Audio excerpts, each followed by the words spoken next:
what's your take on the decision, and is this a chip on your shoulder moment? I don't know. I mean, yeah. Do I feel like should have been the 1 seed? Yeah, but LSU's had an unbelievable season, So I think, what Joe's done and what that team has done, they've done a great job. What Clemson's done, I can see that argument as well. I mean, they're defending national champs and they haven't lost a game since and played, great football. So at the end of the day, you got to beat the best to go win the national championship, and certainly Clemson is that. And so what matters at the end of the year is, who's won, not right now. And so we got a big challenge ahead of us as we start to prepare for Clemson. You deserve one, though. Yeah, I mean, I'm competitive, so sure. Did you think, as you look back on it, that things were kind of set up for it to end up like it did, though, with them playing the number 4 team yesterday and you guys playing number 8?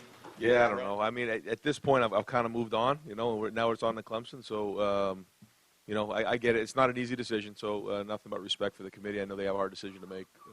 So I thought we made our case, but it's time to move on. 3-week break before you play again.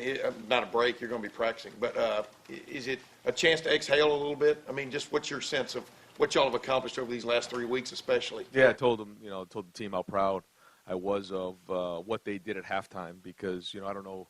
I know some people understand it, but I don't think everybody understands. At halftime, when you get into those games, 3 emotional games in a row, and then, we're kind of got our backs up against the wall, down 2 scores at halftime. And it took toughness and it took love in that locker room for us to come out the way we did in the third quarter. That was probably the coolest quarter of football I've ever been a part of. The combination of Buckeye Nation just taking over that stadium, and then the way our offense and defense were in a frenzy. And there were players coming off the field with so much emotion that there was actually tears coming out of their eyes. It was one of the coolest experiences I've been a part of. And then to celebrate with that team after coming back like that was the best game we've had all year because of that. And we found out a lot about ourselves.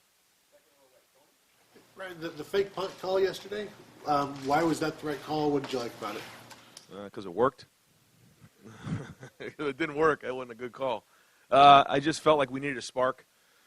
Matt Barnes had, come up to me earlier in the week and said, we might have something here, kind of showed why on film, and I thought it was well thought out. And at that point, we needed a little something. And although it didn't turn into points, I thought it gave us a little jolt in that game. And also the feeling that, hey, listen, I know we're on a big stage, but we're going to be aggressive. And you can't be afraid to be bold. I told the guys to be bold in that game, and that was an example of it. Working on the 1-inch drill at all during practice? Not 1 inch, but he's good. We actually had him throw about a year ago in preseason when we weren't sure, when we had Chugs coming in and we were short on numbers. He was taking snaps for us, and he's played quarterback in his career, so we knew he could throw it. And plus, that stage isn't too big for Drew, so to make that throw, that wasn't an easy one, by the way. It wasn't wide open like we thought it would be, so it was well executed. Right, Bill? Yeah. How much have you seen of Clemson this year, and what are your impressions of them if you have one? No, I got yeah. I mean, the impression is that they're the defending champs, and they haven't lost since, and they have a veteran quarterback now who's played a lot of football and he's playing really good. Etienne is one of the best backs in the country.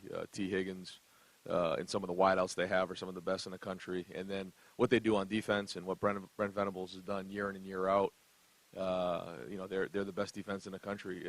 If you look over the last 5 to 10 years, it's you can make a case that they are the best. And they change up looks. They're aggressive. He's aggressive, and they're very, very talented. Dabo's made a point all year of kind of playing the we're overlooked card. Does being number 2 enable you to kind of play that card too? Will you? I mean, at this point, I think it's kind of it's minuscule at this point. We're all playing for the championship. There's 4 of us, and we all got to play each other. So mix us up in a bag and let's go play. Second row left, Bill. Ryan, whether it be in the off season or spring or whatever, was you're just trying to think about offense. Do you ever just look around college football at defenses, even if you're not going to be playing them?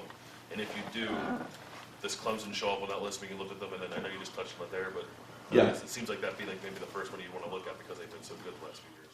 Yeah, I mean, I kind of look at offenses a little bit just to get different ideas of what people are doing. But I've watched Clemson this year and just watched what Coach Venables has done, and because he's pretty innovative. He changes up the different looks. He's aggressive. He comes at you, and they definitely looked at him, and he does a great job, and those kids play hard for him. So we got to do a great job in preparation.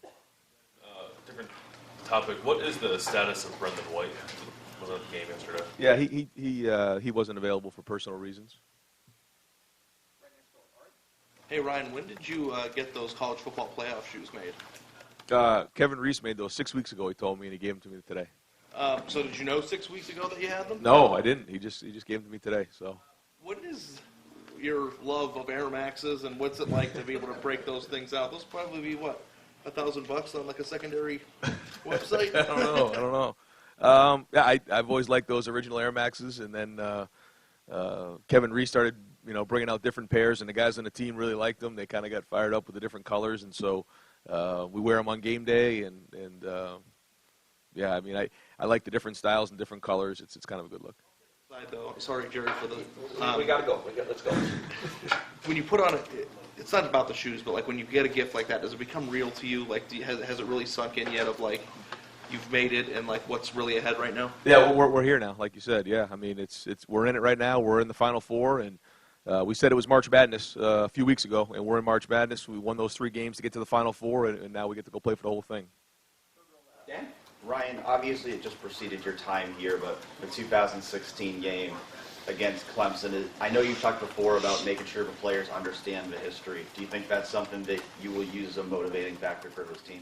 I think we'll use it as a reference point, but that's 2 very different teams. And so, yeah, I mean, I wasn't here, and then a lot of guys weren't here, but we'll definitely use it as a reference point, but I don't think it's very relevant here. Front row right, Austin. Ryan, you said you got to beat 2 teams no matter what, but when you, as a coach and motivator, see that number pop up and it's lower than where you were before, do you think I can use that? Or, I just wonder how the brain works when that new information is processed for you. Yeah, again, try not to get too far into that. I know we're just proud of what our guys have done, and we've done everything we can up to this point, and now it's time to go play Clemson. So I think at this point you can't look back on those kind of things, and we can go back and forth about it. I know those guys had a hard decision to make. They made it, and we got to move on. But we can't worry about that. Again, if we want to go win the whole thing, we have to be able to play everybody, and so now we get a chance to go play Clemson. Front row middle, Joey. Obviously, probably most teams could use a break this time of year. The fact that you closed the season with like 3 top 15 teams, how badly do you think your team needs some rest, especially after I last think it's night? really important. Yeah, and physically, I actually we're okay physically to be honest. But I think emotionally and mentally, we need a little break here. We need to get away. So we'll do a little lifting, a little running here. But what it takes to go win a game like that after the couple games we had leading up to it, it's just not easy to do. I mean, it was truly March Madness. It was like playoff football, and so now they needed some time away just to kind of catch their breath and get re-energized. But we got to do a good job of getting our rest and getting healthy this week. I know obviously you're coming off the emotional high of Michigan, and you haven't really probably dived into much film from last night. But Wisconsin's front, it was tough. Really, is that just them, you guys coming off the high of Michigan, or were they doing stuff schematically that was tough? Yeah, no, they're a good front, and they're one of the best rushing defenses in the country for a reason. Coach Leonard does a great job. They have a really good staff there. They have a good plan. One of the things that was tough for us is that we were not going to run that quarterback, and we didn't talk about much of that going into the game, but we weren't. And so with what we've done this year, that was fighting a little bit with one hand behind our back, but it is what it is, and we had to handle it. And I thought as the game went on and we started to wear them down a little bit, it became better, and the guys played better. But we had 230-something yards of offense in the first half. We just had some negative plays, the sacks. We fumbled in the red zone, and so we just weren't very clean. But we were still moving the ball just fine, and we had a lot of offense. Just could have been cleaner in some of the situations. Sorry. Oh crap! I'll go. Okay, come back to me. Sorry. Sorry. Talking about the rest, it's only a 21-day window before you guys play again. Just logistically, will this be that much different than like a bye week in the middle of the season, or how will you handle it? The only thing that's different is that we're going to let them go home for a couple days. So we'll have a game week preparation. We'll let them go home for a few days, and then we'll meet them at the bowl site, and then we'll redo that game week. So that'll be the plan. But this is very unique. Like you said, it's only 3 weeks. So we'll kind of treat the first one like a bye week, like you said. The second one will be a typical game week. We'll let them go home for a few days, and then we'll have the game week. So that'll be the plan. I think it's the best move, and I think we'll have them fresh, ready to roll. You were asked about like the punt and the spark and that kind of thing. You've talked a lot late in the year, talent-equated games. Yep. This is going to be more equated than anything. Right. Do you get more aggressive? Do you push it? Do you look for a spark, Or do you have to rein it in? Because maybe if you're playing a really, really great team, if you take a risk and it misses, maybe it really kills you. How does your thinking change at all against great teams? Well, I think you just got to do a good job schematically. You know, if it makes sense and you think you can do something here and there, then you do it. But it has to be a calculated risk, and it's all about the schematics at this point because, like you said, talent's equated. Both teams are going to play really, really hard. Who executes better, who's more prepared, and you know, who has the right game plan is going to win the game. And final questions, fourth row left, Patrick. Ryan, you mentioned that the defending national champions, obviously a lot of those guys have been through the playoff, coaches, players. You guys don't have a ton of that. How do you kind of compensate for that lack of experience that they clearly have?